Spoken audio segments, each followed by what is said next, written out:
Finally, we actually have good news here in Infinite Magicraid when it comes to a holiday event. For some reason, all of the other holiday events, whether it be Halloween, Christmas, and now Chinese New Year's, had some controversy into them, whether it be things being too difficult, not enough rewards, whale characters, power creep.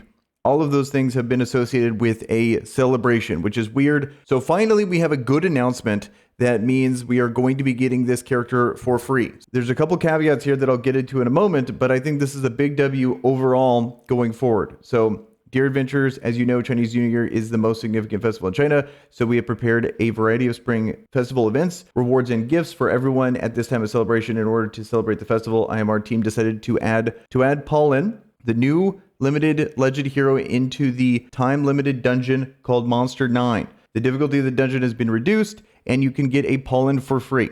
Okay, so that is the big change going on here that I think is amazing. Key things about this is the difficulty of the dungeon has been reduced, and you can get pollen for free. Looking at that, you know, like the cynic in me feels like the original difficulty of the dungeon was going to be unchanged from the Christmas event, which was way too hard in my opinion for 99.9% of players.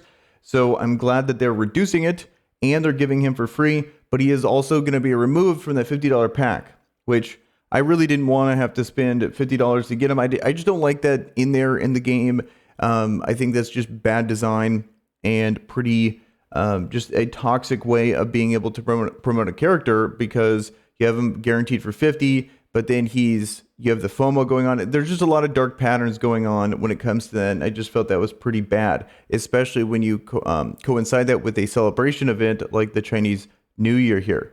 So then also he's really good, because I really don't like these release structure heroes because they're so time gated based on you needing to play. And then you also need to summon, which implies spending money. And then you can't get their exclusives through Dragon Eyes and stuff like that. So I think this is a really big deal that not only is he free, but we need to look into the character here and make sure that he's actually good at exclusive 0. Because then I would actually feel that this is truly the first real celebration character in this game.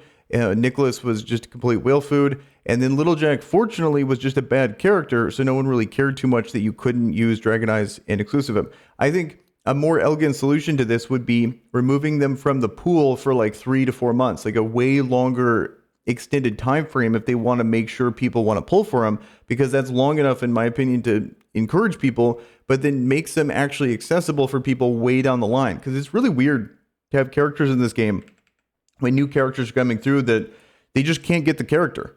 Do they plan to just keep releasing this character every single year? I think that's a bizarre strategy. Usually you'd want new characters instead of just rehashing old ones. That's just going to be a losing strategy. I think something along those lines would be way better, just for everyone involved. Before we get into the character, I should say that save your gems. Don't spend as many gems as you normally would, because during the duration of the event, even if the dungeons are easier, maybe the mechanics or the boss we're facing is more difficult, so you're going to need more buffs. And we don't know for sure if they're actually going to keep that reduced amount of a cost when it comes to those buffs. Because last time, halfway through the event, when it came to the Christmas event, they ended up nerfing the cost by 50%. So you can actually get the buffs at a kind of a reasonable price. And then you're going for an exclusive Dragon Egg, which was just a no-brainer. Even if you had to spend like, I don't know, up to like 5,000 gems, in my opinion, for it. But we don't know if that's just a one-time thing because it was too hard and they got a lot of backlash, or if they're actually going to keep that going forward, because they did nerf it. So they might think, okay, we'll just have the normal amount of gems requirement, but we nerfed the difficulty, so people are not going to be upset with it. I think people would be upset with it if they keep the same price they had at the beginning of the Christmas event, in my opinion. I think it should stay that half amount, but still save. I would save like 1,000, maybe 1,500 gems if you can. Or at least start saving now, so then you can be ready and guarantee you get this character, because he's very good. Let's look at the kit here and see just how good he is. So basically how this guy works is you need to have over 100% effect res. And normally people don't ever build effect res, but as you'll see here in a second, it is so worth just having 100% effect res, or a little bit more, you know, like 101 effect res. Maybe it'll even work with the percentage. You can have 100.1. I think actually you want even more than that based on his passive. But that's pretty much how the effect works. Then he has just completely bonkers moves on top of that as well.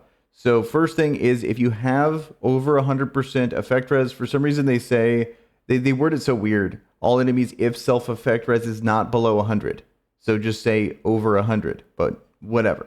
So he attacks AoE on his auto attack, and then if he does have over 100% effect res, he will remove one buff from everyone.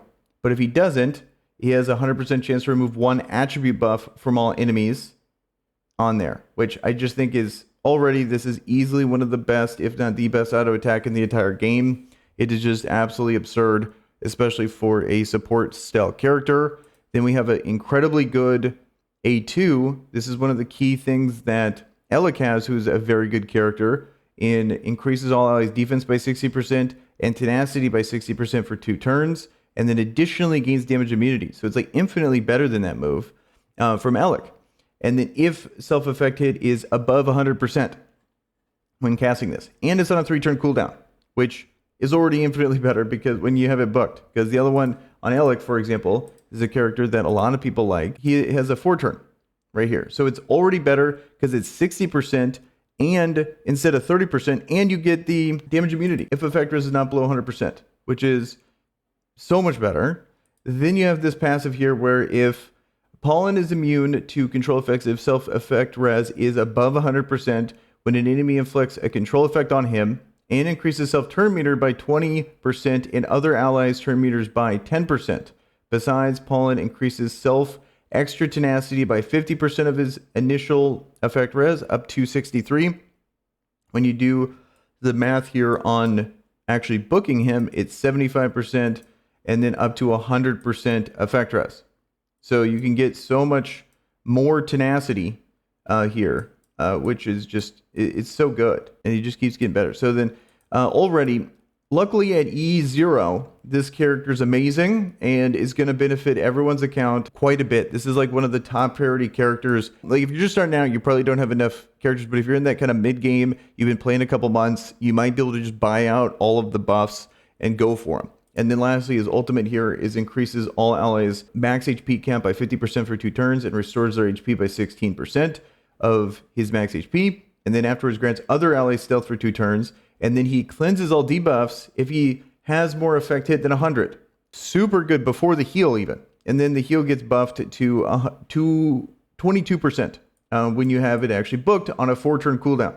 So then let's go into the exclusive. Well, I don't even really care about the exclusives because that's just whale stuff. Well, we get them for free. Let's just be happy with that we get them E0 as long as you've been playing the game for a decent amount of time. We'll see how difficult it is. I don't want to give them too much credit because they advertise pretty heavily that everyone can get a Dragon Eye. Then they come at us with like the hardest event in the game, like ever, like by far. It was just absurd. We'll see. We'll see. It feels like the people that are announcing the patches and stuff are not the like massively different departments. They never talk to each other. So I don't want to give them too much credit just yet.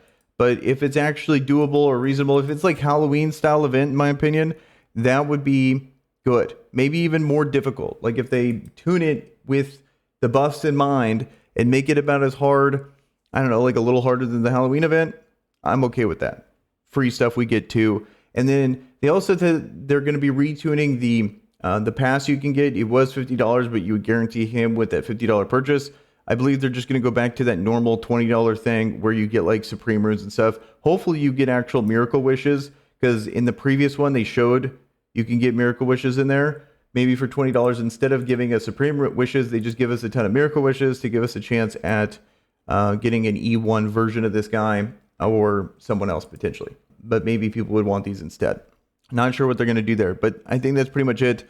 Curious to hear your guys' thoughts down below on what you guys think about this event. I think this is actually going to be really good when you combine this plus the 2 other game modes, like the World Boss potentially could be a lot of fun. And then if they change the difficulty in the other dungeon that was really hard, you know, it was like 10 stages, like, I don't know, 10 people total were able to do it or whatever. If they change that and make that a little fun too, I think this could be shaping up to be the best holiday event they've done so far. Even though the bar is incredibly low for them to accomplish that, I am excited to see if they can pull that off. So until then, I'll see you guys in the next video, and that will be it. See ya.